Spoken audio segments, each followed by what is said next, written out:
많은 경우에 뭐 운전하다가 기름이 떨어져서 차가 서버린다든지 그리고 기름을 얻기 위해서 자동차들이 쫙 서 있는다든지 이러한 광경이 기름 살려고? 기름 살려고요. 네, 그런 풍경이 벌어졌고 그리고 도로도 55마일 제한 속도라든지 뭐 88km 정도 제한 속도를 두기도 하고 석유 이용을 줄이려는 방식도 굉장히 많았어요.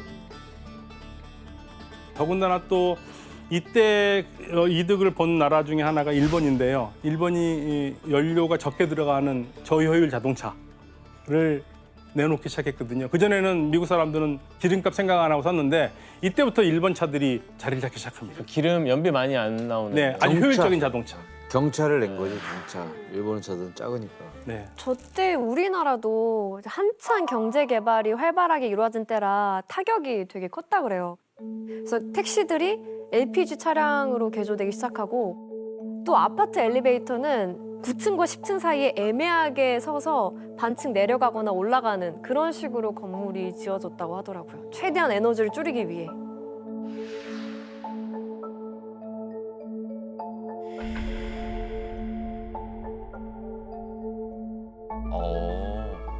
네, 그렇다면 과연 미국은 어떻게 이러한 위기를 극복했을까?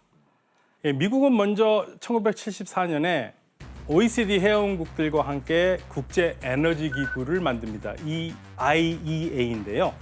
중동 산유국들이 앞으로도 이런 방식으로 석유 시장을 흔들어 버리면 긴급하게 석유를 서로 맞바꾸거나 주고받거나 또 정보도 같이 나누면서 대응을 하겠다라는 의도를 가지고 이러한 기구를 만들고요. 오펙에 대항하기 위한 기구네요. 그렇죠. 그리고 두 번째로는 오펙의 중심국 이 사우디아라비아와 어떻게 해서든지 손을 잡는 거죠. 아니, 사우디아라비아 때문에 이 난리가 나는데 사우디랑 손을 잡을 생각을 한다고요?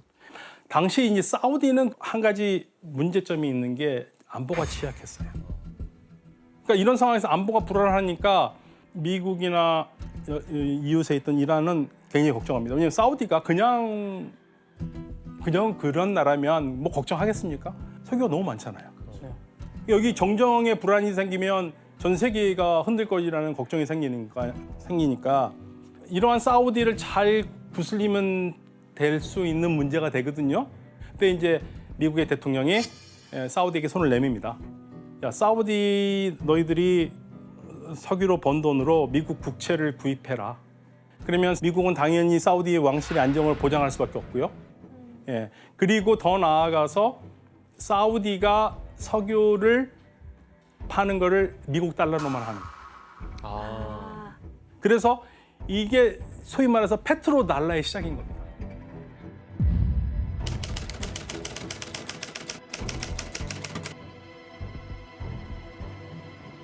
그런데 1975년 3월 달에 국왕이 조카에게 암살당해요.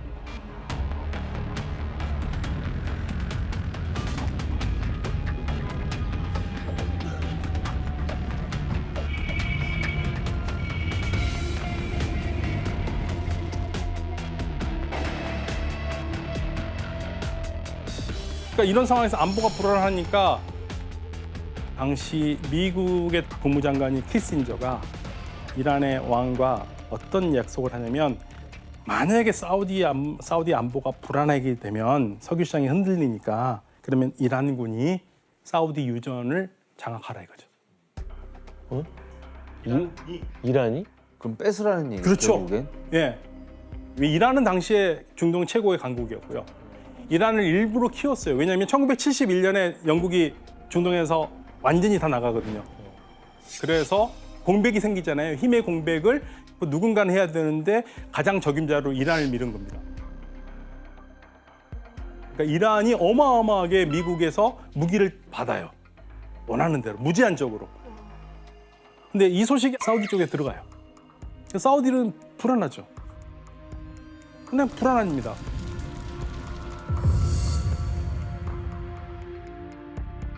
그래서 양쪽의 관계는 오히려 또 돈독해지는 상황이 됩니다.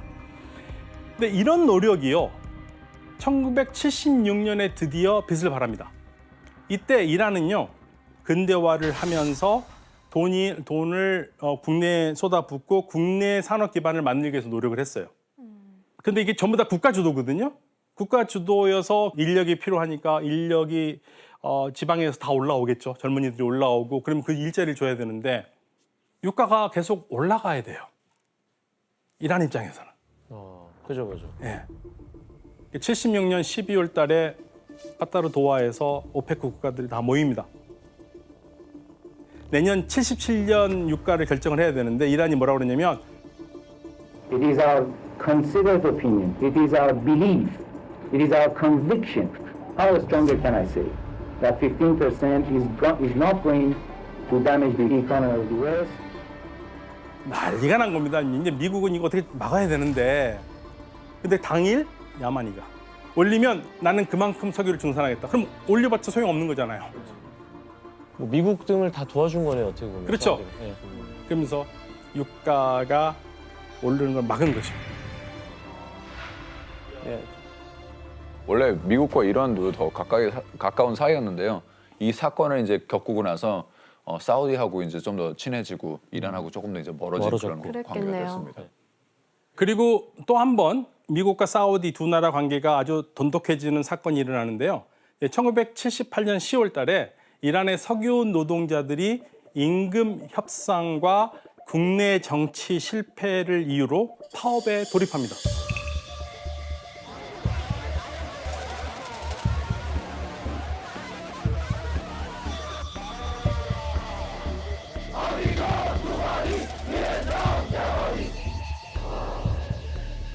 그래서 겨우 잠잠해졌던 유가가 다음에 무려 32달러까지 폭등한 겁니다. 이른바 제2차 오일 쇼크가 일어난 건데요. 이 사건으로 1979년 친미 정권이었던 팔레비 왕조가 무너지고 반미 정권이 들어섰고요. 미국 입장에서는 더 이상 이란과는 교류할 수가 없게 됩니다.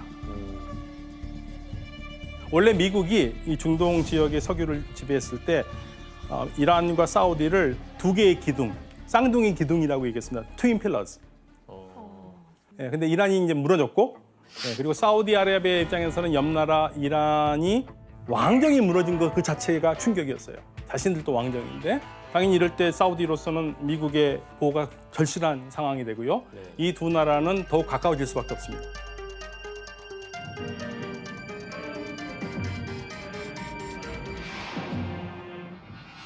그리고 이때 미국의 석유 회사였던 아람코 지분 100%를 1980년에 사우디아라비아가 가져옵니다.